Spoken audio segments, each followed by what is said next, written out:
Welcome to McPlum, simple solutions served daily. In this video, I will explain how to use a frame divider. This versatile tool is incredibly useful for achieving perfect spacing and division in various projects. Whether you are a seasoned crafter or just starting out, mastering the frame divider will significantly enhance your precision. We will cover everything from initial setup to making your final marks, ensuring your work is consistently accurate. Get ready to elevate your crafting and design skills with this simple yet powerful technique. Now, let's get your frame divider ready for action.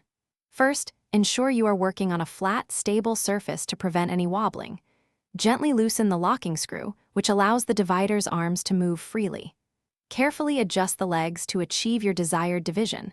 For example, if you need to divide a space into 5 equal parts, set the divider to that specific span. Once set, firmly tighten the locking screw to secure the measurement, ensuring it won't shift during use. With your divider set, it's time to transfer those precise measurements to your material. Begin by placing one leg of the divider exactly at your starting point. Then, gently pivot the divider, allowing the other leg to make a small, clear mark on your surface.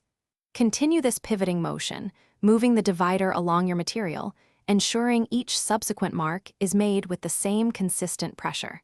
This method guarantees uniform spacing, making your layout work incredibly accurate and professional. To get the most out of your frame divider, here are a few essential tips. Always use a sharp pencil or a fine-tipped marking tool to ensure your lines are crisp and easy to see. Before working on your final project, take a few moments to practice on some scrap material. This helps you get a feel for the tool and perfect your pivoting motion. Remember to clean your divider regularly to maintain its smooth operation, and always store it safely to prevent any damage to its precise points.